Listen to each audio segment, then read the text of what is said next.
A million a 100 pedes. A thing of 100 pedes. It's Centipede!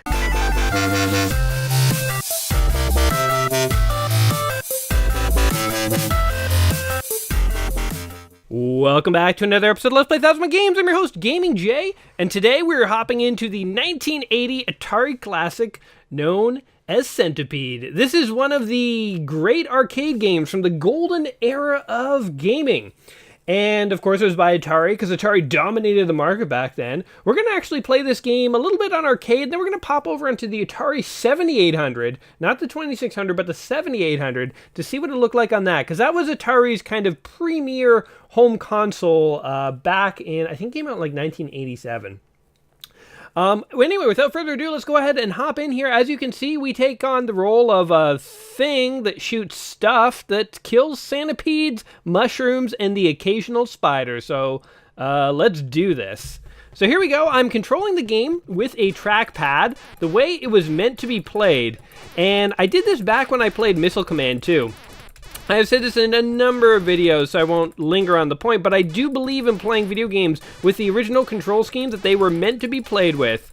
Because if you did not play this game with a trackpad, you would not know how buttery smooth its controls are. I'm terrible at this game, but the controls are very buttery smooth. Like, look how precise you can move this little guy. It's actually shocking to me.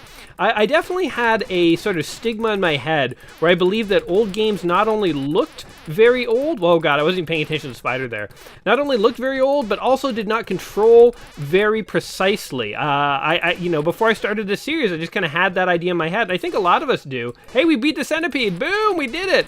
And now all the mushrooms have turned purple. Now we're in night vision to, like, hunt the stinking centipedes to death, to extinction. Or maybe I ate one of the hallucinogenic mushrooms and the colors are all off. Anyway, yeah, it's a bit of a stigma that these old games don't have precise analog controls, because they remarkably do. And I think the first game I ever played on my channel, which was Pong, I was amazed at the time of how smooth the controls felt and how, like, pixel precise the movements were. Oh man, we're doing pretty good here with Centipede. So yeah. Surprisingly fluid controls, I would say. Now, in terms of gameplay, it's basically just Space Invaders, only instead of, oh god, I can't believe, wow, you could not do that in Space Invaders. Those were some sweet moves to avoid the spider. Oh man. Oh god, look at all the centipede parts, they're all coming after me. What kind of bug is this that you can, like, kill it and its remaining pieces are no sentient? It's like the T-1000. It's like you cut off, or like Hydra, like you cut off one head and two more will take its place. But anyway, yeah, the game is kind of like Space Invaders. It's just sort of set in a garden. And I know that when they originally developed this game, so it may not look like it, but this game was intentionally developed to sort of bring in females into gaming. Yes, there was a time, gaming has this really interesting history with gender, where it's like there was a time that people actually cared about trying to get females into gaming, because like females make up half the population. So it's like, if you're only appealing to men, you know, like, we have an interesting situation here, by the way. All the centipede heads are stuck on the right. That mushroom is protecting me. It's my livelihood. But anyway, if you only appeal to half the markets, only men, you're losing, you know, half your potential customer base. So people actually cared about getting females interested in gaming. And then it kind of hit a period where it's like, yeah, some people kind of cared, but it's like gaming really became like a boy thing. Oh, God. I think those centipede heads were mating on the left side of the screen and multiplying. Gaming became very, very male. I think nowadays it's still considered like a male endeavor generally, but there is definitely more push these days to get females involved, which I think is a good thing, because it's only going to lead to like more diversity. And like, hey, this game might be, strong enough for a man, but made for a woman. Like, yeah, maybe it was sort of made to try and entice female gamers, but like, hey, I'm a man, I can enjoy it too. Sort of like Space Invaders in the garden with bugs. Although it does make you wonder, like, if you did want to develop a game to appeal to women, why would you center it around centipedes and bugs?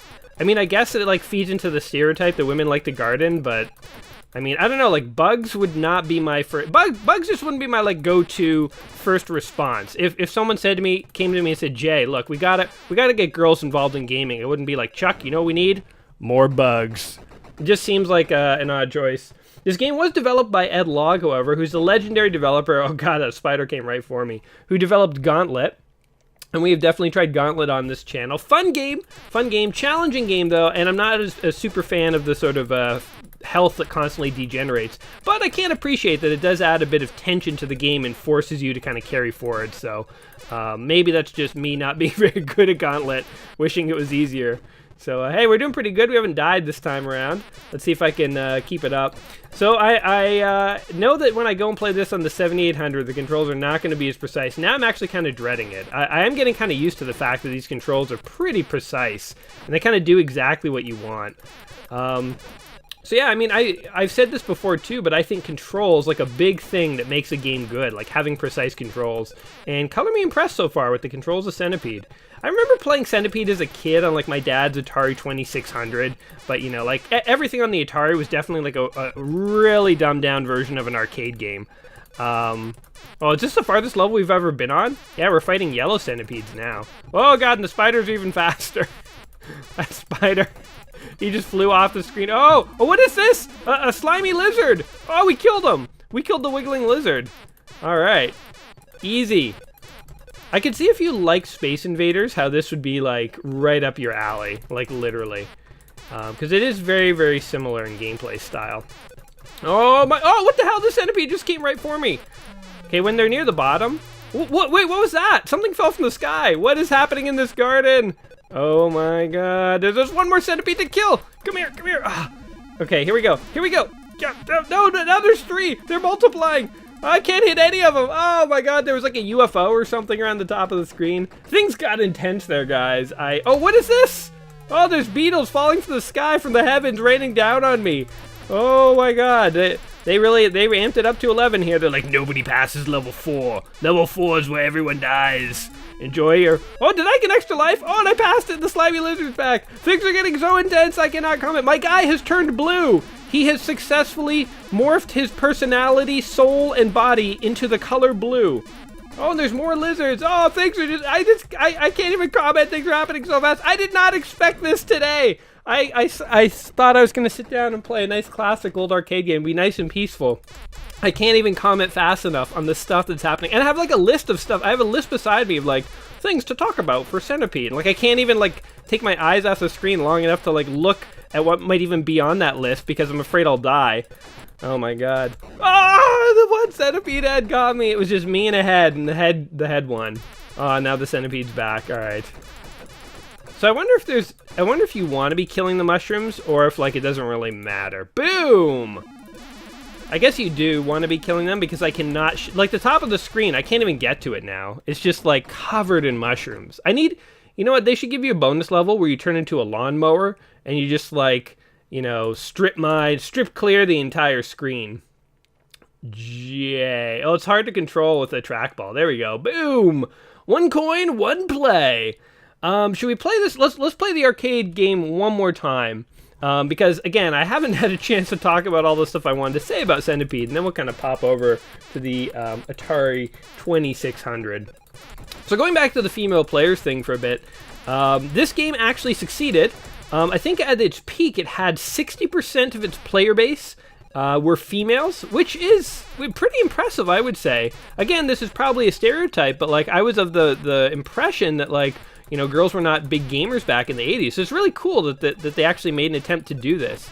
You know, like when it comes to gameplay elements, controls, you know, even gender in video games, it's like there's so many games I've played. I've said, you know, whoa, I didn't think this existed back in the 80s, but it did. Like a gameplay element or a control scheme. Like even the buttery smooth controls of this game, I didn't expect loading this up today. And then you find like they were ahead of their time thinking about trying to bring girls in the game. So that's impressive. You know what the most successful game though to bring female gamers into video games was though? It of course was Pac-Man. Not Miss Pac-Man, it was Pac-Man. Miss Pac-Man was actually made as a reaction, considering that females like Pac-Man so much, they were like, yo, let's just straight up make a game that's like directly female centered. Like, why not? And Miss Pac-Man of course was a wild success, just like Pac-Man. Although I think that Pac-Man obviously is just a little bit more, oh, that was sweet. That was a choke point. That was a centipede kill zone. Let's clear all these mushrooms. They're cramping my style. But yeah, Miss Pac-Man was totally just feeding off the success of Pac-Man. It was a video gaming sequel. I guess they didn't really make prequel video games. Prequels are kind of like a movie thing. Nobody cares about like the son of Pac-Man, or it wouldn't even be the son, to be like Pac-Man's dad. Like, what business was Pac-Man's dad in? I wonder, was he in like the niblet gobbling business too? Or was he like really disappointed? He's like, my God, son, we work on the high scoreboards. We've done it since my grandfather's day. We don't eat niblets for a living. He was like really disappointed in his son's career path. Anyway, a little other bit of interesting trivia before we leave this game. It has a few other claims to fame other than being a classic golden era arcade game. It was selected for the 1981 Atari World Championship competition for the game to be played in the final round, which is actually pretty cool. It was considered, I guess, such a tough game. It was going to separate the boys from the men. It was also featured in the movie Pixels, the Adam Sandler movie, which I don't know if that's a claim to fame as much as it is a claim to shame, but it was. And speaking of claims to shame, in 2016, it was announced that they were going to make a movie out of Centipede, and it was also announced they're going to make a movie out of Missile Command. I could almost see Missile Command because it would just be like a war movie, like a world war, like a nuclear war movie. So maybe that could be good. But Centipede, are you kidding me? You're gonna make a movie out of this? Like that just reeks of desperation. Like you're scraping the bottom of the barrel for video game ideas. They're like, you know what game has untapped potential? Is Centipede. Yeah, there's a plot here that you can really tap into.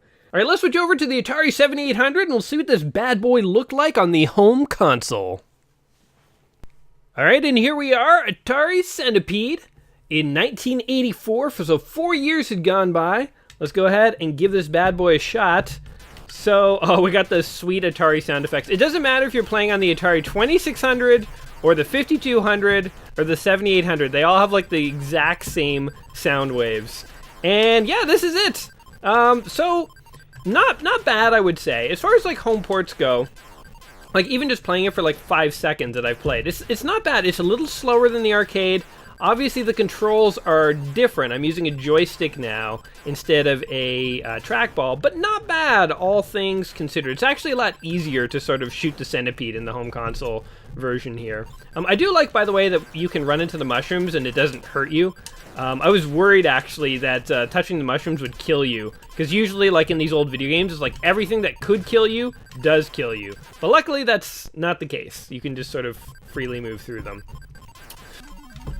Oh, and there's the tricky lizard who just sort of scooted on by there. Now, I've always found the Atari 7800 to have a very bizarre controller.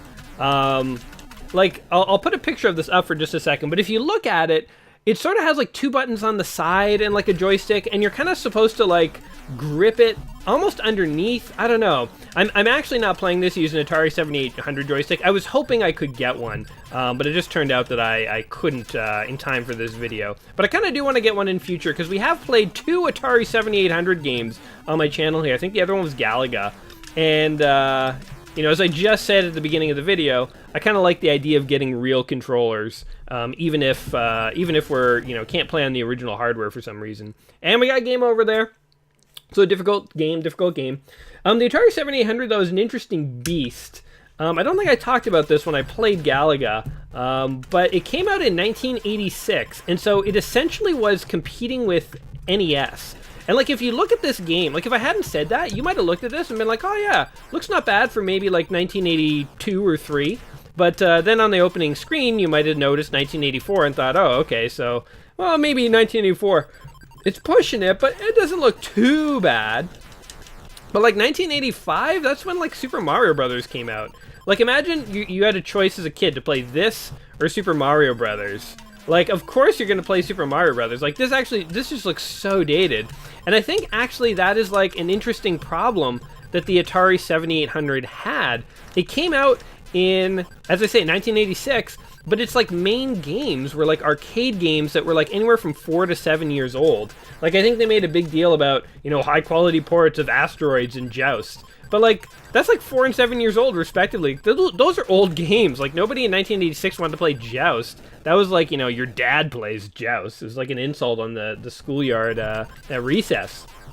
So, and another thing is, just going back to the controller for a sec, like I do think the Atari 7800 has like a really kind of wonky controller, and it's not Atari's fault by any stretch. I mean, it was an improvement on the 2600's controller, but at the same time, it's like it was just an iteration. Meanwhile, Nintendo had like innovated with the NES D-pad. I think the D-pad is like one of the single greatest inventions for video game controllers. Oh, that's cool. The Centipede goes through the title. That's pretty neat. The D-pad's one of the most innovative and important innovations in the controller until the analog stick showed up, Like, it was the D-pad for a long time, and then eventually the analog stick came, and that was a big deal, too. But even controllers with analog sticks often still have D-pads. Like, the D-pad is just... It totally changes how video games control. Like, I don't think I would have enjoyed Mario nearly as much if I had to play it on an actual joystick. I just think I wouldn't, So yeah, anyway, the NES was competing with the Atari 7800, which is bad news for Atari, considering like this is the kind of game they were putting out.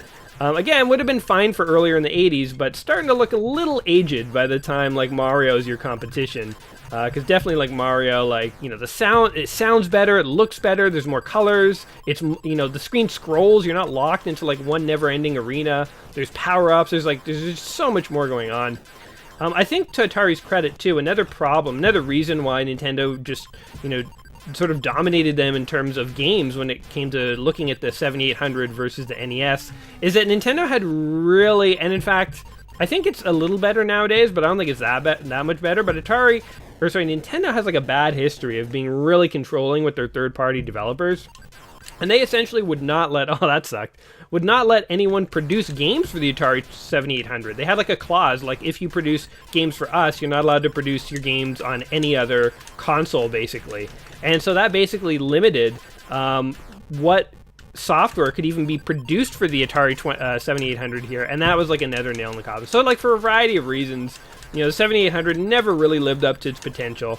And I mean, Atari is kind of like, Atari has like a soft spot in my heart, for being like one of the originators, but they are also not the best retro company. Like, you look at the stuff they did, a lot of times they were pushing out games they knew were bad just to try to make money.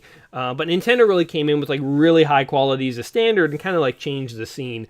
So, is it a bad thing that NES kind of muscled Atari out of the 7800? I don't know.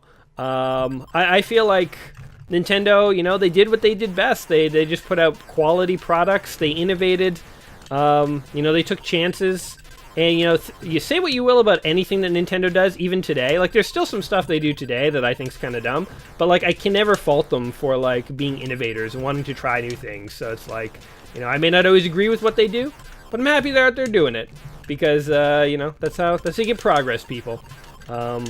Meanwhile, I'm playing a game from, like, 30 years ago because I can't be bothered to play anything new. I somehow I like progress, and yet I can't be bothered to play any game that is actually new. Just like, progress is good, but let me play games from the 80s. That's where my heart really is. So yeah, I don't know what that means. So Centipede here is one of the games in the book, 1,001 Video Games You Must Play Before You Die. I feel like we've basically seen the game. Like, even if I keep playing it further and further, it's essentially just everything that we've seen so far. Like, I don't know what else there is to see or say about it. When it came out, it was definitely a really cool idea for a game, iterated on some of the concepts from Space Invaders. It was a fast-paced, action-y game. I love the fact that there was a trackball pad, and that they had female gamers in mind, that they, were trying, Atari was trying. And definitely Ed Logg, developer of Gauntlet, did a great job on this. I will say, though, that, like, looking back at it now, in terms of, like, is this a game you must play? It almost feels like more of a mini-game now. It's sort of like, gaming culture and technology and design has evolved to such a level that, like, I almost don't think there's enough game here to, like, intrigue anything but, like a nostalgic gamer. Like, definitely if you grew up in... Damn, I was trying to shoot that. I got cocky. Definitely if you grew up playing this in the arcades and you want, like, a cool throwback, like, I would not knock you if you wanted to play Centipede. Like, I completely agree. Great game from the golden age of gaming. But just, like, thinking about it, like, how much appeal is it going to have for, like, modern gamers? Like, it honestly feels like it's at the level of, like, we would now call this a mini-game. This would not be a full game. You know, they would throw this into like an NES remix and have you play to like a certain score, and then you go on to something else, you know, or they'd like throw this into a game as like, you know, just a side quest that you have to do to like play this like random old video game, and then like you go on to like the real game, you know, like it's like, you know, games have evolved, and now this does not feel like a complete game in and of itself, because it, you know, there's so much more that games typically do now. So like this, is any of this a bad thing? I don't think so. I'm just bringing it up to sort of point out that, like, I think this game will appeal to certain people. And I think definitely if you haven't played it and you consider yourself, you know, a fan of, like, early arcade games, you probably want to check this one out. But, you know, if you're the kind of person who watches my channel and you just kind of like to see what I'm playing, and, you know, you grew up in the 90s or something like that, and, you know, like old games, some of them interest you, but some don't. I don't know if this game would interest you for more than a couple of minutes. And that's just the truth of it, you know? But hey, that's just what I think, guys. What do you think of Centipede here? Is it your absolute favorite game of all time and you will not listen to any negative thing about it? Or do you kind of agree with me? Let me know in the comments down below. As always, guys, I love hearing from you. Whether you agree with me or not, it's just fun to chat with you guys about these old games. And if you have any pro tips, if you have any tips for people who are going to give this game a shot, definitely feel free to share them, because I am no expert. I've just been messing around with this game today. But as you can see, there have been a number of game overs. I don't even want to count the number of game overs, because it's frankly probably embarrassing. So if you have any Centipede tips, feel free to share them. It might help out some of your fellow Gaming J fans who are considering trying this game out. As always, guys, it has been fun hanging out with you. I hope you agree. If you do, go ahead, like the video. Don't forget to subscribe to the channel and convince everyone you know to do the same. I will be back soon with a new video and a new game. Until then, don't overcommit to your garden clearing duties vis-a-vis killing bugs and all that stuff, because it's fun for a little while, but things can go pretty nuts on you pretty fast. So you want to, if you're clearing a garden, make sure you're always staying in control. When you see slimy lizards and snails raining from the sky and the spiders start going nuts, that's when you know you got to get the hell out of there. And that's like some serious gardening advice, guys. That is legit true. When you see all the bugs flipping out, going crazy, get the hell out of there. Get inside, lock the door, because trust me, from what I know of Centipede, you know, stuff's about to hit the fan hardcore. So I don't know what I'm talking about. You guys take care of yourselves. Peace.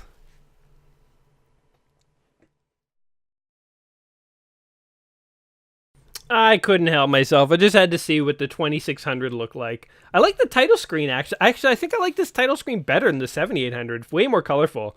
Of course, now it is devolved from the battle between a thing and mushrooms and centipedes into, like, an intense dance of cat and mouse between dots of different colors. So let's go ahead and give this a shot here. It controls pretty similarly. I love how, like, everything in the Atari 2600 is like one dot versus another dot. It's like every single Atari 2600 game could have the exact same description on the back of the box, which is like, some dots are fighting other dots. You decide who wins, if you can. Feels like just fine, you know, like, if you use a little bit of imagination, if you're really into Centipede in the arcade, I could see this being like a perfectly fine substitute for playing at home. So it's like, there's not too much to knock here. I mean, it's the Atari 2600, guys. You gotta take it with some grain of salt. Like, when I was a kid, I remember having a Simpsons a Simpsons Tiger handheld. And if you don't know what Tiger handhelds are, think of like a watch from the 90s that has like really cheesy like little bits that light up, and it uses that technology to like let you play like the worst video games ever. Like, I loved video games so much that I didn't play Simpson games on Game Boy because I couldn't afford a Game Boy. I had a Tiger Electronic Simpson game, and it was garbage. It was absolute garbage. So this is no worse than a Tiger Electronic game. I don't know if that's praise or not. But, you know, if you just jonesing for a Centipede fix and all you have available to you for some reason is an Atari 2600, then, yeah, I don't have anything particularly bad to say about it. It's amusing, as all Atari 2600 games are, but there's nothing wrong with it, so there you go.